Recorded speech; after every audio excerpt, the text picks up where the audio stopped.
Et pour le Nouveau Testament, on appelle ça des épîtres.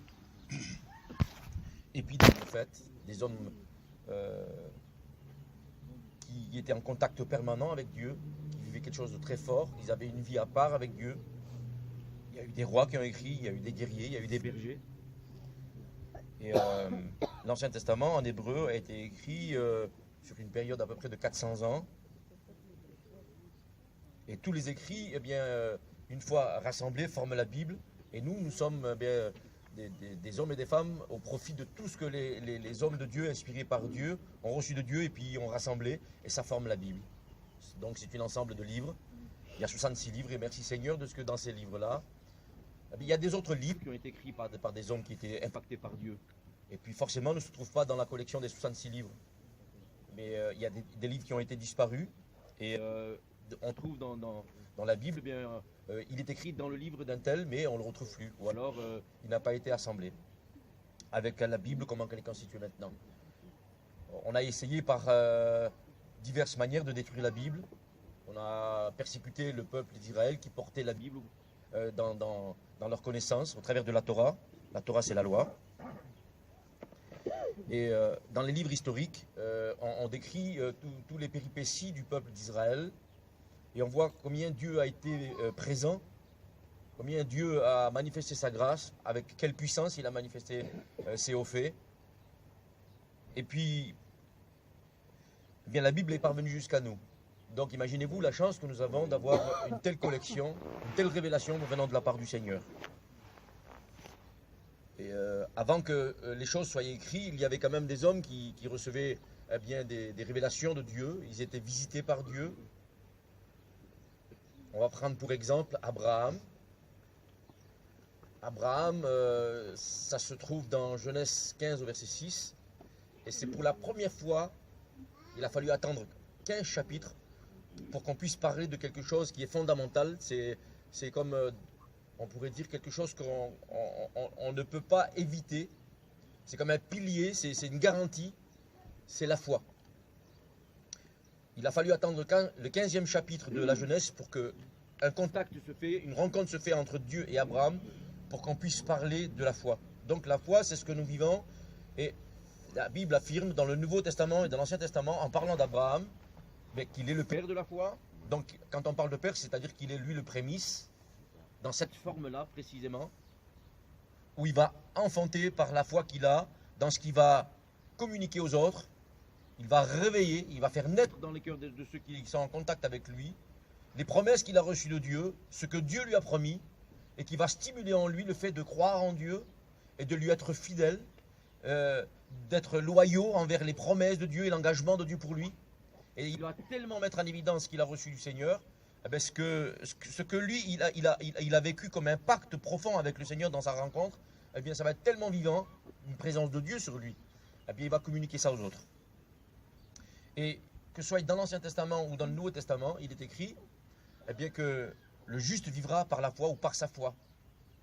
Et Abraham, eh bien, précisément pour lui, à cause de ce qu'il a saisi, reçu de Dieu et l'engagement qu'il a pris avec Dieu, la Bible dit qu'il fut justifié par sa foi. Et cela lui fut compté à justice. C'est-à-dire qu'il n'a pas eu le temps de faire une seule œuvre de justice. Il n'a pas eu le temps de prouver par des actes que déjà à cause du contact qu'il avait avec Dieu, c'était tellement fort que sa vie a été bouleversée. Il y a eu un bouleversement total, c'est comme vous, maintenant le jour où vous êtes venu à Christ, vous avez dit oui au Seigneur, et du jour au lendemain, vous n'avez plus jamais été la même personne. Ça s'appelle ça la nouvelle naissance. Et quelque part, dans la parole de Dieu, il est écrit que des hommes dans l'Ancien Testament ont été revêtus du vêtement du salut. Et ça, quand on parle de la nouvelle naissance, c'est comme être revêtu d'une nature nouvelle. Autrefois, nous étions terrestres, et tous les jours, nos pensées se dirigeaient uniquement que vers les choses terrestres. C'est la corruption, les choses qui sont honteuses, et qui n'ont pas aidé les hommes à se justifier. Mais lui, d'un coup, il est justifié. La Bible dit que les hommes aujourd'hui, et c'est l'apôtre Saint Paul qui l'écrit dans Romains, que nous sommes justifiés au travers de la résurrection du Seigneur. Voilà. Donc, nous sommes pardonnés, purifiés au travers de la mort du Seigneur mais justifié au travers de sa résurrection. Et si on lit dans la parole du Seigneur, il est écrit dans Galates 3 au verset 8, « Ainsi l'Écriture prévoyant que Dieu justifierait les païens, par la foi, a d'avance annoncé cette bonne nouvelle à Abraham, que toutes les nations seraient bénies en Dieu. » Le peuple d'Israël, en tant que nation, n'était pas encore révélé comme étant peuple Israël ou hébreu, ou les Juifs. Abraham, c'était un homme qui vivait avec des coutumes, des traditions, et des fois même, on pourrait dire qu'il avait aussi les dieux de ses pères. Et Dieu se manifeste à lui, il se révèle à lui. Et dans sa révélation, il dit là que ce qui est écrit d'avance, ce qui était prévu par Dieu, lui a été annoncé. Et qu'est-ce qui a été prévu par Dieu à votre idée? C'est l'évangile d'aujourd'hui, l'évangile de Christ qui sauve les hommes.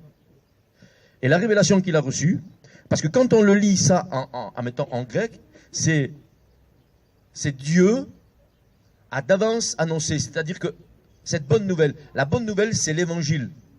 Alors c'est Dieu, théos, pré-évangélisomé. Ça veut dire pro-évangélisomé. C'est-à-dire que pro, ça veut dire avant que les choses n'arrivent. Abraham a été évangélisé sur les bases que vous avez écoutées vous et que vous avez acceptées. Aujourd'hui, vous avez été mis devant le fait que Christ est le sauveur du monde. Il a été donné dans le ciel et sur la terre aucun autre nom qui puisse nous permettre d'être sauvés. Donc Abraham a compris que Dieu, il justifierait les hommes au travers de la mort et de la résurrection d'un sacrifice parfait. Et ce sacrifice-là, c'est la révélation de Dieu, c'est son Fils. Et quand on voit dans les Écritures, que les prophètes, et que même Moïse dans la loi, que les prophètes ont prophétisé la venue du Messie. Et quand ils prophétisaient la venue du Messie, la Bible dit qu'ils ont entendu et ils ont compris les promesses de Dieu qui, prophétie par prophétie, promesse après promesse, on était en train de percevoir le plan de Dieu. Et même jusqu'à aller donner des détails de quelle ville ça arriverait. Bethléem, Ephrata. Il y avait 2 Bethléem en Israël. Mais là, c'était Bethléem, Ephrata. Il y a une précision. De quelle manière une jeune fille de telle tribu, elle deviendra, par la vertu du Seigneur, en attente d'un enfant. Merci Seigneur. Et à chaque fois qu'un prophète ou un homme de Dieu recevait des révélations, on arrivait à décrire, en étant dans l'Ancien Testament, si, admettons, un homme averti qui aurait vécu au temps du Nouveau Testament, il se serait rendu compte que, quelque part, voilà, il était juste en train d'avoir la Bible, admettons le livre de Luc ou de Matthieu sous les yeux, en train de lire. Parce que l'Ancien Testament, la Bible dit que les prophètes et les hommes investis, ils étaient là en train de saluer de loin, presque à toucher, à saisir, le Messie qui devait naître. Tellement qu'ils avaient des précisions. Il devait venir dans une forme, admettons, glorieuse, victorieuse, ça c'est ce qui va venir. Mais aussi, il devait venir dans cette forme où il devait être celui qui devait souffrir le sacrifice, comme l'agneau de Dieu qui devait ôter le péché du monde. Et ça, toutes ces choses-là, tous ces épisodes-là, se trouvent dans l'Ancien Testament. Et la Bible dit que ces hommes-là ont fait de ce sujet, le sujet de leur investigation et de leur recherche. Mais ils avaient des détails extraordinaires. Là, il est écrit que Abraham, au contact qu'il a eu avec Dieu, il a été évangélisé sur les mêmes bases que nous, parce que c'est le mot pré-évangélisomé. Évangélisomé, c'est l'évangile, c'est cette bonne nouvelle. Et quand il a entendu cela, il s'est engagé. Et c'est dans cet engagement-là, qu'il va permettre à son peuple et aux nations de rentrer dans ce processus du salut qui doit venir. Donc ils étaient en attente. La Bible dit que toutes les jeunes filles d'Israël rêvaient d'être celles qui devaient être choisies. Imaginez-vous que c'était plus un mystère, puisque toutes les jeunes filles, la Bible dit, toutes les jeunes filles d'Israël attendaient et auraient désiré que Jésus soit le fruit de leurs entrailles. Donc on arrive dans une vision prophétique, mais en même temps tellement était attendu qu'on s'attendait à tout moment que le Christ devait naître dans une maison ou dans une autre. Mais c'était peut-être le désir de chaque jeune fille, mais c'était dans la tribu des rois que devait naître. Parce que Jésus devait être le roi triomphant. Mais de quel roi on devait parler? De quel royaume il devait être investi?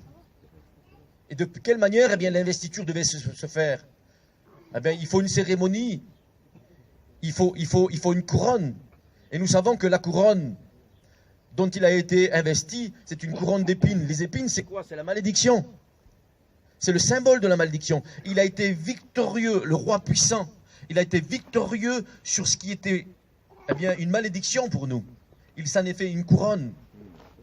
C'est un roi, on le met sur un haut rang. Eh bien, il a été élevé entre ciel et terre, afin que tous les hommes sachent qu'il est au-dessus de tout. Et la Bible dit qu'à cause de sa mort à la croix, Dieu l'a élevé au-dessus de tous les noms, et il n'existe pas de nom au-dessus de lui. Voilà la révélation de Dieu pour que les hommes soient sauvés. Et béni soit le Seigneur. Et dans ce partage et dans cette rencontre que Dieu va avoir avec Abraham, il va lui faire les promesses qu'il deviendra un peuple, une nation, et que des tribus qui vont sortir de lui, il y en aurait 12, et que des 12 eh ben, s'appelleront Israël. Pourquoi? Vous savez-vous pourquoi Israël s'appelle Israël? Parce qu'il y a eu Abraham, Isaac et Jacob. Jacob, ben, son nom, il a été changé. Et parce qu'il a retenu Dieu, parce qu'il a voulu saisir la bénédiction du Seigneur, comme toi, si aujourd'hui tu veux vraiment saisir la bénédiction du Seigneur, et vraiment en faire une possession pour toi, parce que Jacob, lui, il sait ce que son grand-père Abraham a eu comme promesse, parce qu'il s'est empressé, Abraham, de dire tout cela. C'était tellement fort, tellement clair ce qu'il a reçu. C'était tellement grand. Abraham a eu la révélation jusqu'à la fin des temps. Dieu l'a averti, divinement averti. Et lui, eh bien, quand on calcule son attitude et son nom, ça veut dire l'usurpateur, le tricheur. Eh bien, le tricheur est devenu, comme nous, on était des tricheurs, nous avons été justifiés à cause que Dieu est venu habiter nos cœurs. Eh bien, quand il a été visité aussi par l'ange, l'ange la puissant, il est particulier. On le symbolise à l'ange de l'Éternel. Et puis l'appellation là, c'est une appellation mystérieuse. On dit que c'est le Christ. On dit que c'est Jésus. Et quand il lutte avec lui, il le retient de toutes ses forces, il ne veut pas le laisser partir. Tout comme Abraham, il a saisi, et puis il n'a pas voulu laisser glisser ça entre ses doigts. Eh bien, il l'a retenu. Toute la nuit, c'était vraiment avec une insistance, à bout de force, il était. Et pour qu'il le lâche, imaginez-vous, il a fallu que l'ange lui tape au côté, qu'il lui démie la hanche. Il a fallu qu'il lui déplace la hanche. Tellement qu'il a voulu le saisir. Le jour arrivé, et devait partir. L'ange devait partir. Et il a insisté jusqu'au bout de la nuit, jusqu'à le jour levant. Eh bien, son nom a été changé. Il dit, parce que tu as lutté avec moi. Et c'est cette lutte-là qu'il nous faut avoir dans le combat, qu'il nous faut avoir quand on connaît la vérité. Ça s'appelle le combat de la foi. C'est-à-dire saisir et ne pas lâcher. Eh bien, c'est ce qu'il a fait. Et parce qu'il a su tenir bon jusqu'à la fin, eh bien, il a dit, puisque tu as été là jusqu'au bout, jusqu'à la fin, et que tu as voulu saisir la bénédiction, alors ton nom sera changé, tu t'appelleras Israël. Et c'est pour ça que tout Israël porte le nom de leur père. Jacob, à son tour, devient le père de ceux qui vont naître de cette tribu-là. Il va avoir 12 fils, et puis ça fait les 12 tribus. Donc, on les appelle les Israélites. C'est comme les Gradjés, ils vénèrent De Gaulle parce qu'il a délivré la France, alors on les appelle les gaullistes. Vous voyez? Eh bien, nous sommes les enfants de ceux qui ont cru et qui ont été impactés et qui ont été habités de la présence de Dieu. Quand on parle dans l'Ancien Testament de la présence de Dieu, on dit « la bonne main de mon Dieu était sur moi ». Ben nous, c'est plus que la main, c'est l'esprit du Seigneur. La Bible dit que dans sa grâce, pour que nous soyons appelés enfants de Dieu, Jonky, Dieu a envoyé dans nos cœurs l'esprit de son Fils, Jésus, papa grand. Et vous savez ce qu'il y a, c'est qu'en réalité, il y a quelque chose d'anormal en nous. Imaginez-vous la grâce que nous avons reçue. Être animé, investi, habité de la présence de Jésus-Christ. Avoir reçu son esprit, l'esprit du Christ en nous, pour que nous puissions être appelés fils de Dieu. Quand on regarde dans la parole du Seigneur, on regarde dans 1 Corinthiens chapitre 6 au verset 17. Il dit que celui qui s'attache au Seigneur forme avec lui un seul esprit. C'est-à-dire que vous perdez votre identité. Vous perdez votre identité. Et d'un coup, c'est lui en vous. Et si on regarde dans Galates 2:20, il est écrit que si je vis ma foi dans le Seigneur aujourd'hui, ce n'est plus moi qui vis, mais c'est Christ qui vit à ma place. Carrément, vous n'êtes plus, et que c'est Christ qui vit en vous, et c'est lui qui paraît. C'est spécial, vous recevez son esprit. C'est plus vous qui vivez, c'est Christ qui vit à votre place, donc c'est flagrant, on voit lui. Et puis celui qui s'attache au Seigneur est un seul esprit. Et quand Paul, il enseigne ces choses-là, il prend l'exemple d'un mariage. Quand un homme quittera son père et sa mère et s'attachera à sa femme, il sera avec elle une seule chair. il prend l'exemple-là, et quand il continue d'enseigner, il prend cette forme-là, qui est terrestre, il l'amène au spirituel et dit, avec lui, vous êtes un seul esprit. Donc, la réalité eh bien, de ce contrat, de cet impact que Abraham a vécu, c'est qu'il a été lié à Dieu, il s'est engagé avec Dieu, c'est comme un mariage, un engagement total. Il a formé un avec le Seigneur. La preuve, c'est que dans des paraboles, il est appelé, par rapport au paradis, il est appelé eh bien, le Père Abraham. Mais nous savons que Abraham quand il suffit de placer un H de plus dans la forme écrite, eh bien c'est plus de Abraham qu'on parle de celui qui est terrestre, mais on parle de Dieu parce qu'il est le Père de tous les vivants. Et vous comprenez que Abraham n'est simplement qu'une créature comme nous, et il est loin d'être le Père de tout ce qui est vivant. Dieu, la Bible dit qu'il est le Père de tous ceux qui portent un nom dans le ciel et sur la terre. Alors, imaginez-vous comment Dieu, il a choisi des hommes, et il leur a donné quelque part, dans certains domaines de leur vie, comme des reflets ou des empreintes, où on voit, où on personnifie Dieu dans leur action. Vous avez entendu parler de cette histoire d'un missionnaire qui était parti dans des pays reculés, dans la brousse, et au milieu de cette population, eh bien, il a voulu parler du Seigneur, mais ces indigènes, là, ils avaient des croyances. Ils avaient leur Dieu. Et dans ce qu'ils vivaient, eh bien, ils n'avaient pas envie d'entendre parler d'une autre forme religieuse. Et ça leur suffisait. Mais ils ont trouvé cet homme très gentil, très ouvert, très avenant, et puis très serviable. Et ils ont été touchés de sa bonté. Ils ont dit, écoute, si tu veux rester ici, au milieu de nous, t'es le bienvenu. On t'accueillera comme l'un des nôtres. Mais parler de ton Dieu, vaut mieux pas. Ou alors, il vaudra mieux que tu perds ton temps, va ailleurs. Et puis cet homme-là a reçu la révélation qu'il fallait qu'il montre, qu'il démontre plutôt par ses actes, mettant la véracité de ce qu'il avait vécu avec Dieu. Et puis il a passé toute une vie comme ça, juste à montrer que bien qu'il était peut-être supérieur à tous les hommes dans sa conduite à cause qu'il était habité par Dieu. Et puis il a fallu que le temps arrive, il meurt, et puis on l'a enterré dans le cimetière là. Et d'autres sont venus, une génération est passée, et d'autres sont venus pour évangéliser. Et quand ils ont évangélisé, qu'ils ont annoncé le Christ, ils ont dit, nous connaissons l'homme que vous prêchez. Ils étaient surpris. Ils les ont ramenés jusque dans un cimetière, et puis il y avait marqué le nom là d'un vieux missionnaire. Il dit, le voilà là. Nous avons bien le privilège d'avoir celui que vous prêchez, il est là. Mais il a voulu ressembler à son Seigneur. Et dans tout ce qu'il a dit, dans tout ce qu'il a vécu, dans tout ce qu'il a démontré, il a montré de qui il était, jusqu'à même le confondre à Jésus-Christ. Et bien quand on a vu Abraham, on a vu Dieu. Quand on a vu Moïse, il fallait que sur sa tête il ait un sac de crin, tellement qu'il était impacté par la présence de Dieu, mon frère. Tellement que c'était fort, au Vesvrin von Lestar, qu'est-ce qui se dégageait de lui, c'était tellement fort, Moïse, qu'il fallait qu'on cache son visage. Tellement qu'il avait simplement que voir Dieu dans sa manifestation. C'était une théophanie, il a vu un feu devant lui. Il a vu juste un feu, c'est un buisson. Et quand il est descendu eh bien, de la montagne et qu'il a été vers le peuple, les hommes de son peuple, qu'il connaissait, c'était sa famille en quelque sorte, ils s'enfuyaient de devant lui ou alors ils mouraient devant lui. Tellement que c'était fort, qu'est-ce qui se dégageait de lui, qu'est-ce qu'il émanait de lui. Parce qu'il a été en contact avec Dieu. Juste un contact. Il a suffi que Abraham l'écoute. Quand il a écouté les promesses de Dieu, c'est pas possible que c'est si beau comme ça. Seigneur, moi, tu vas faire naître une nation qui sera comme le sable des mers. Mais va compter, le Seigneur lui dit, va compter le sable des mers. Impossible. Mais il dit aussi, tu auras une nation qui sera comme les étoiles du ciel. Compte-les si tu le peux. Et comment on va faire pour compter les étoiles du ciel? Eh bien, il y a là une double promesse.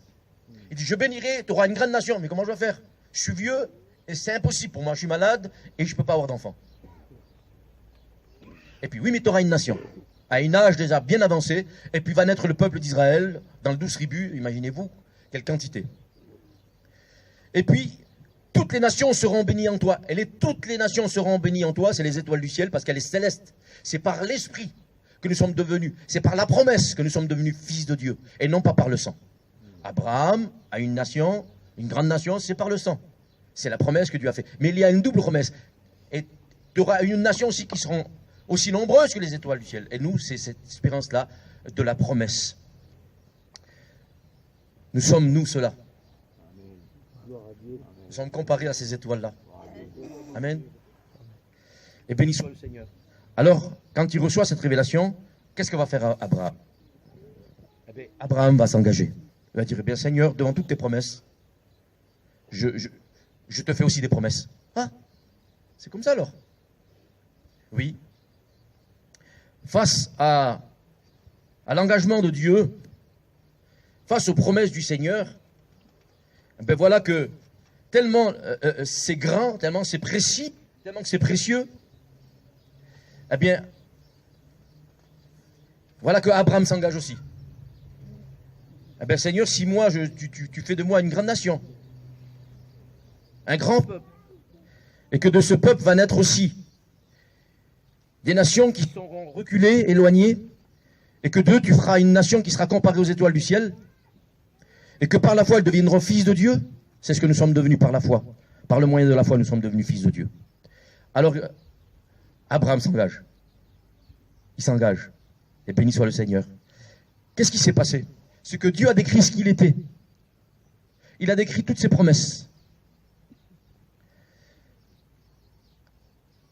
Et Abraham va être tellement touché, tellement impacté par ce qu'il entend de lui, il va se mettre à réagir. Et il va se passer ce phénomène-là. Lorsque Dieu engage sa loyauté, sa fidélité, sa véracité, son authenticité, sa fermeté,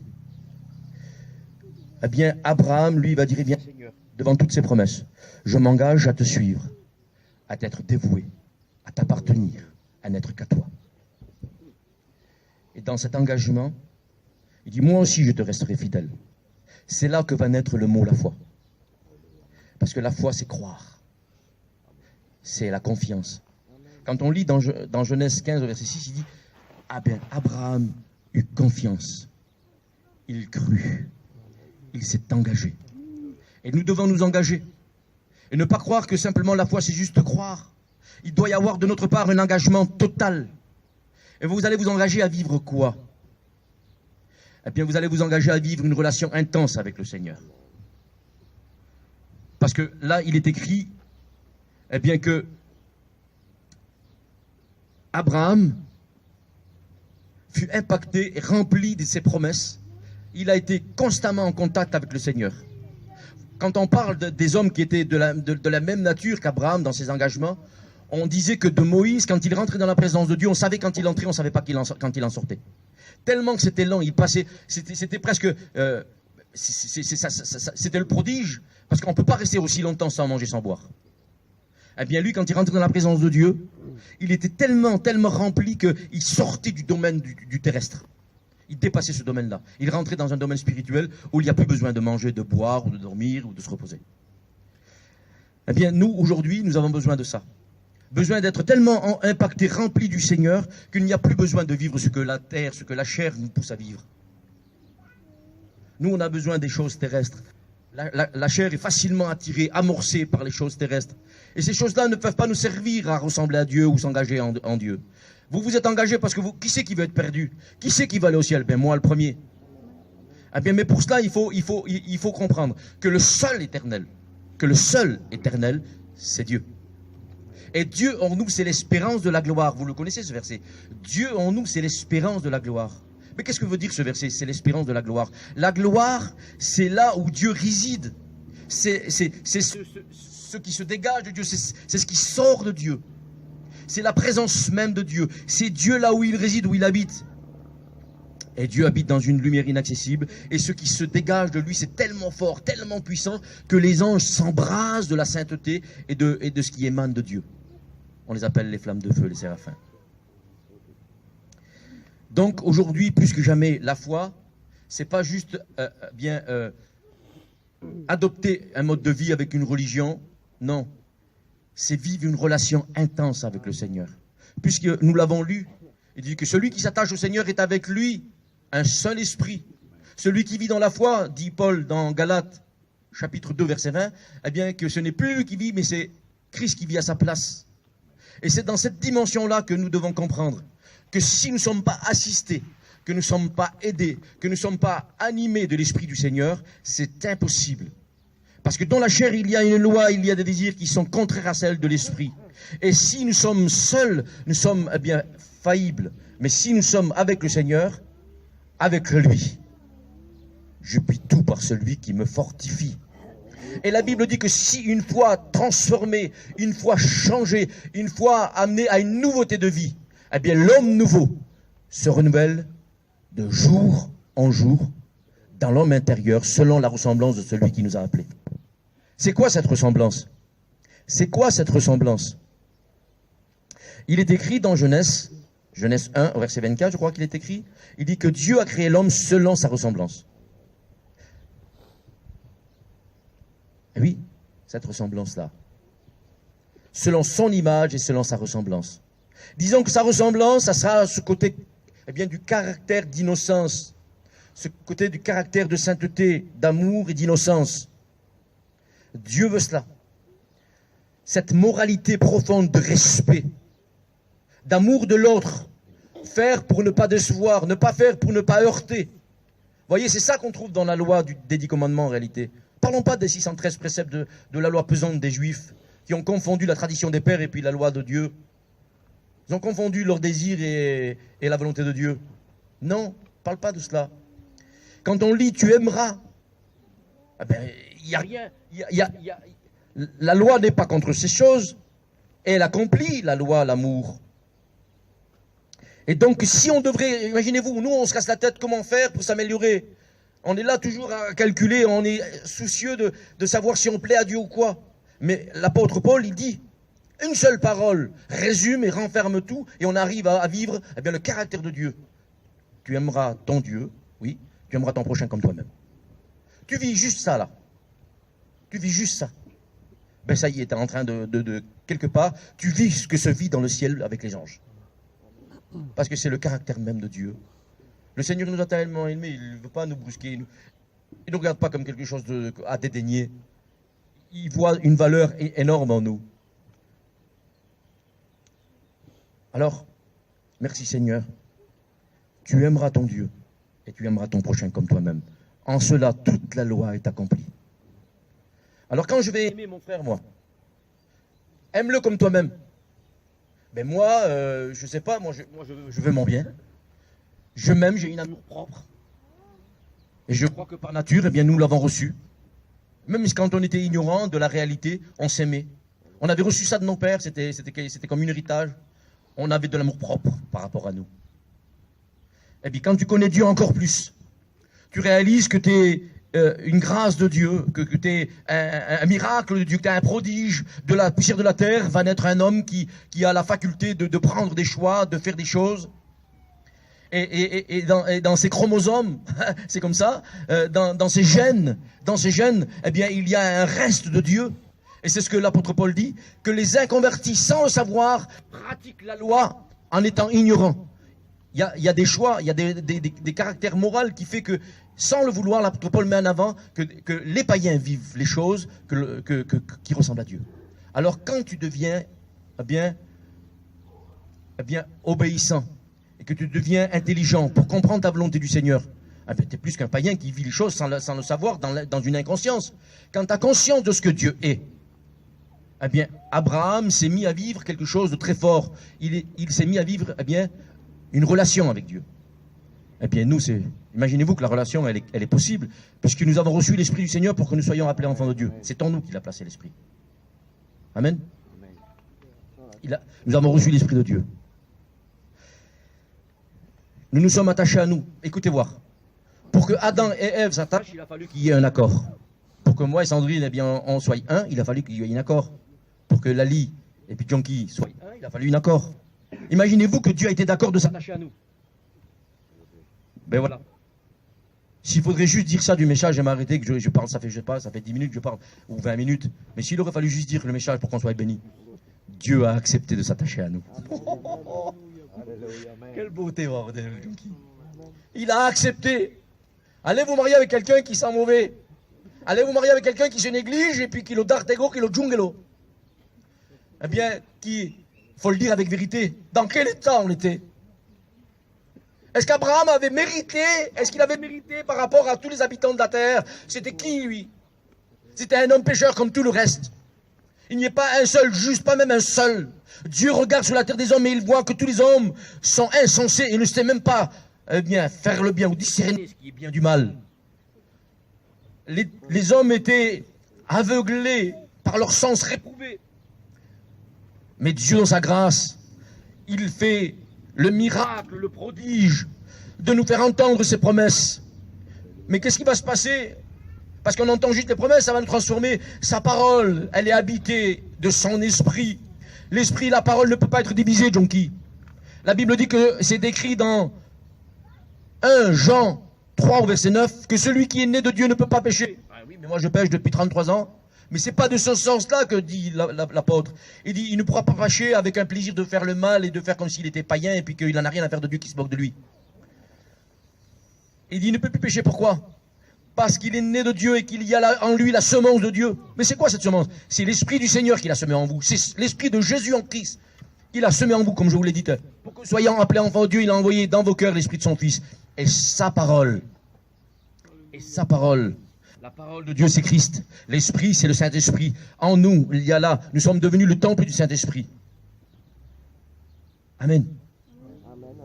Eh bien, imaginez-vous que le Seigneur, il a voulu s'attacher à nous et faire un. Il a voulu engager une union comme un mariage. Et c'est ça le baptême en réalité. Parce que le baptême, c'est juste une représentation de la vie nouvelle, de cet engagement par la foi que nous avons pris avec le Seigneur pour te dire, Seigneur, je suis à toi, je m'engage, je suis ta propriété. Ça y est, je suis ta fiancée. Tu es toi l'époux, nous sommes l'épouse. Bien, c'est ça. Si on devrait décrire bien cet engagement ou ce phénomène-là, cette histoire que je viens de raconter, ça s'appelle la foi. La foi, c'est une union entre un homme et une femme, entre Dieu et une épouse, l'Église. Amen. Une fois le Seigneur. Alors, que Dieu nous aide. Il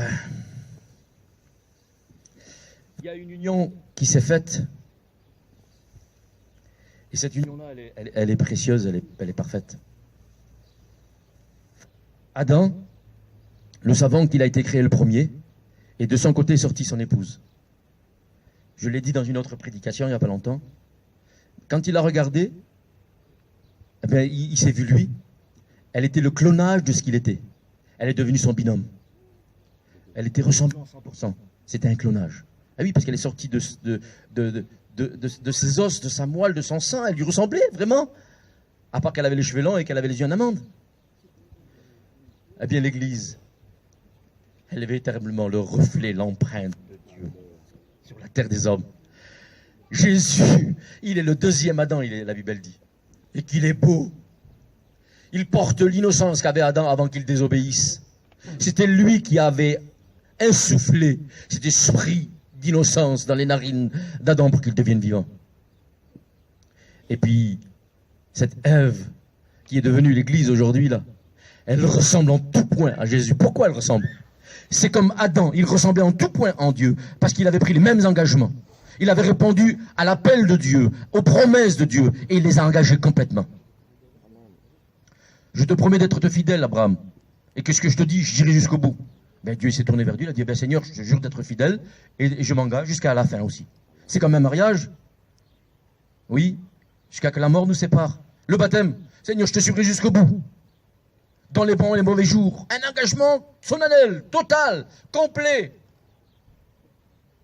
Ah bien, c'est ça la foi. Je m'engage. Mais Seigneur, je ne peux pas te tromper.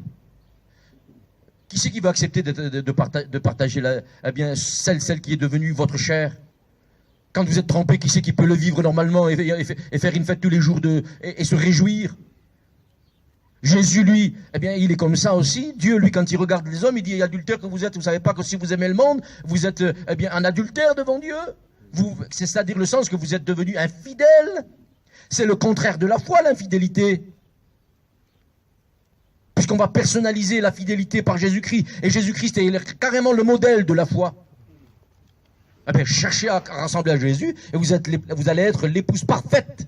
L'épouse parfaite pour Dieu. L'épouse parfaite pour Jésus. Et comment que j'ai envie de ça, moi? C'est Dieu qui parle. Il dit hey, écoute, Caïn, fais le bien, tu relèveras ta tête. Mais quand tu fais le mal, eh ben, le nez, là, je l'ai fait là, pipou. Et comment tu vas faire? L'adjet. Mais quand tu fais le bien, vous voyez comment c'est valorisant, quelqu'un qui a porté un beau message, ou quelqu'un qui a donné une prophétie, ou quelqu'un qui a rendu témoignage, ou alors qui a fait quelque chose là, et puis qui a amené quelqu'un à la grâce. Comment que c'est valorisant, Seigneur, surtout qu'après qu'on entend, nous, on ne sait rien dire. Vous entendez l'autre, ben, je suis venu au Seigneur, ben, c'est à cause de l'allié, il m'a rendu témoignage. Quelle beauté. Elle est là au milieu de l'assemblée, elle dit, hop, écoute, tu vas pas te mettre à pleurer, puis tu vas pas te mettre en deuil, hein, parce que tu écoutes ça. Au contraire, c'est une voix profonde qui va t'animer. Eh bien, faites le bien, ressemblez au Seigneur. La loi et l'esprit du Seigneur, eh bien, nous aidera à être dans une dimension de perfection qui existe en Jésus-Christ. C'est une loi d'amour que Dieu nous amène à vivre. Et animé par son esprit, c'est possible. Regardez ce qu'il est écrit dans Galates 5 au verset 20. Or, le fruit ou l'action, le travail du Saint-Esprit dans nos vies, c'est l'amour, la joie, la paix, la tempérance. C'est la fidélité. Ou la foi, selon certaines versions. Eh bien, il va amener, le Saint-Esprit va faire naître en nous comme un... Vous savez, c'est comme un jardinier ou un agriculteur, il prend une semence, il la jette. Et puis il attend la pluie de la première et de l'arrière-saison. Et quand elle tombe, la pluie, que le soleil frappe, la semence sort, c'est un miracle. Un grain qui avait chassé, qui était mort, quand tu l'as semé, il est vivant et puis il en produit des 30, des 50, des 60, des 100. Ça multiplie la chose, c'est un miracle en réalité.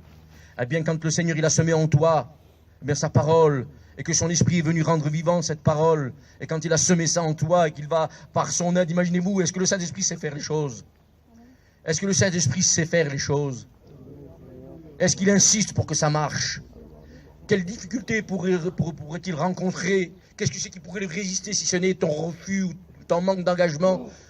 Mais si tu ne refuses pas et que tu t'engages, eh bien, tout ce qu'il va faire, c'est le miracle qui sort de ses mains. Le Saint-Esprit va faire, lui, que tu deviennes divin et que tu ressembles au Seigneur. Et c'est écrit dans un verset qu'on va lire. Et puis je vais arrêter de prêcher. On va lire dans... Deuxième livre des Corinthiens.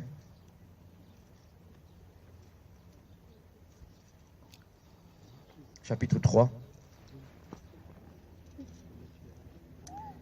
Et au verset 18. Nous tous... Et c'est important, des fois, nous on lit, on ne fait pas attention. Qu'est-ce que ça va évoquer en vous, nous tous, dans la lecture qu'on va lire? Ben, c'est-à-dire qu'il n'y en a pas un qui va être oublié. Là. Il n'y en a pas un qui a plus de privilèges que l'autre. Nous sommes tous mis au même privilège. Et regarde pas si tu es meilleur ou si tu es plus méritant, ça n'existe pas. Nous tous, qui le visage découvert, c'est-à-dire c'est le contraire de Moïse qui devait couvrir son visage parce qu'il a rencontré Dieu, il a été en contact avec Dieu, c'était tellement fort que ceux qui n'étaient pas prêts là, ce qui émanait, ce qui reflétait de lui là, ils couraient par la peur qu'ils avaient ou alors ils mouraient devant lui. Ils étaient effrayés. Nous contemplons comme dans un miroir la gloire du Seigneur. Nous sommes transformés en la même image de gloire en gloire comme par le Seigneur l'Esprit. C'est-à-dire de victoire en victoire, de gloire en gloire, ça veut dire de progrès en progrès, de mieux en mieux. Parce que dans l'idée du miroir qui reflète eh bien, notre visage, c'était dans du bronze poli. On faisait des plaques de bronze, ou ben voilà. Et quand on polissait comme ça, on arrivait à se voir. Mais le bronze, ça ne donne pas la vraie image en réalité. Mais là, les choses deviennent de plus en plus parfaites. Et le reflet qu'on va refléter, imaginez-vous que c'est plus vous, mais c'est Christ en vous. Seigneur Jésus d'amour. Alors, Dieu, pour qu'on soit appelé enfant de Dieu, il envoie son esprit, l'esprit de son Fils en nous. C'est déjà une grâce. Parce que, je ne sais pas, hein, quelqu'un de pas méritant, quelqu'un qui vit dans le péché, qui a vécu comme un ennemi, qui a lutté contre moi, j'envoie mon esprit en lui. Seigneur, eh bien ça, si ce n'est pas une grâce, c'est plus que la grâce du président quand il y a les présidentielles. Il faut avoir mérité, mais là, c'est même plus une question de mériter. C'est une question que tu reçois le message, ça te touche, tu dis oui, le Seigneur, il te donne la possibilité de le vivre. C'est une grâce formidable. Il envoie l'esprit de son Fils en vous. Et puis, sa parole, la Bible dit qu'il l'a inscrit dans nos cœurs et dans nos esprits. C'est-à-dire que maintenant, c'est inscrit sur nos cœurs et dans nos esprits. C'est-à-dire que c'est tellement, mettons, gravé, c'est impacté. Il y a l'empreinte de Dieu sur notre vie. C'est impacté dans notre vie. C'est comme tu prends ça et je t'aime là. C'est comme un tampon dans notre vie. Là. Nous sommes marqués du sceau de Dieu. Et c'est ce que dit l'apôtre Paul. Nous sommes marqués. À l'intérieur de notre cœur, il y a la loi de l'Esprit de Dieu. Nous sommes prisonniers de la loi de Dieu. De cette loi de l'Évangile, de cette loi de l'Esprit de vie en Jésus-Christ, comme dit Paul. Il n'y a plus de condamnation pour cela. Romains 8, premier verset. il y a la loi de l'esprit de vie, de l'esprit de Jésus-Christ, marqué dans leur cœur. C'est le siège des sentiments. Dans leur esprit, même l'intelligence, la conscience, l'âme et l'esprit est touché, impacté. Le cœur, l'âme, le corps, tout de naître tout entier, lavé par l'eau pure de la parole. Nous sommes impactés par Dieu. Et là, il est écrit que c'est par l'esprit du Seigneur que nous sommes transformés de progrès en progrès, de jour en jour, afin de refléter quoi? D'être transformés en la même image. Imaginez-vous quelle grâce que nous sommes en train de vivre. Nous n'avons pas eu besoin d'apprendre à faire le mal. Il n'y a pas d'université ou d'école précise, c'est la vie. C'est coulé en nous, c'est dans nos gènes. Un enfant, il naît là, dès qu'il commence à parler, il commence à mentir. Zinda. Parce que c'est comme ça, il a reçu ça d'Adam et de Ève. C'est la nature déréglée. Mais quand on vient au Seigneur, le Seigneur il replace tout à sa place. Et pour que les choses soient tenues à leur place et que les choses soient eh bien, comme elles étaient au départ, dans ce corps soma, ce corps d'innocence, eh bien Dieu, pour que les choses soient réparées, ce n'est plus simplement nous dans la nature d'Adam, mais c'est nous avec la nature du nouvel Adam. Et nous savons que le nouvel Adam c'est Jésus. Il a désiré ça, faire un avec toi, faire un avec nous. Quand il a vu Adam et Ève se marier, Dieu prophétiquement, Jésus prophétiquement, il s'en réjouit.